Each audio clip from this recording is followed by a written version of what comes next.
زبان سے کیا میں کہوں آپ سے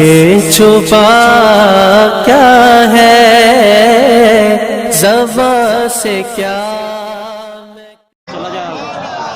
کیونکہ حضور صلی اللہ تعالیٰ علیہ وسلم کی بارگاہ سے جب عزت ملتی ہے، اور یہ یاد رکھیے گا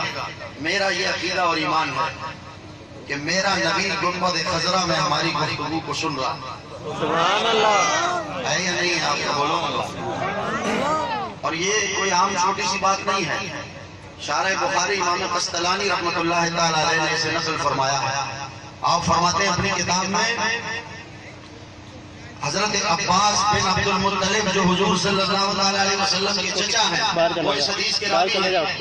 وہ فرماتے ہیں کہ رسول اللہ صلی اللہ علیہ وسلم نے ایک دن ارشاد فرمایا مجھے مخاطب کر کے کہ چچا جان ذرا ایک بات میری سننا، میں جب ہمتن گوش ہو گیا میرے آقا نے فرمایا اے چچا جان جب میں 2 سال کا تھا،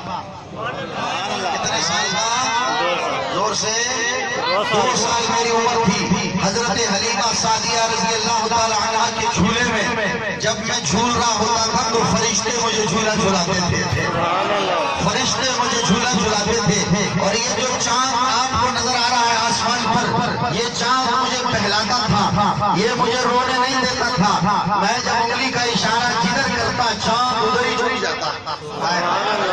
انگلی کا اشارہ ادھر کرتا تو چاند ادھر چلا جاتا، انگلی کا اشارہ ادھر کرتا تو چاند ادھر چلا جاتا تھا، میں چاند سے کھیلا کرتا تھا۔ اور اے چچا جان مزے کی بات یہ ہے کہ جب یہ چاند عرش کے سائے میں جب اللہ کے حضور سجدہ ریز ہوتا تھا اور اللہ تبارک و تعالیٰ کا ذکر کرتا تھا تو میں 2 سال کی عمر میں حلیمہ کے جھولے میں چاند کے ذکر کی آواز کو سن لیتا تھا۔ سبحان اللہ۔ ارے جس نبی کا بچپن اتنا پختہ ہے، جو محبوب کا بچپن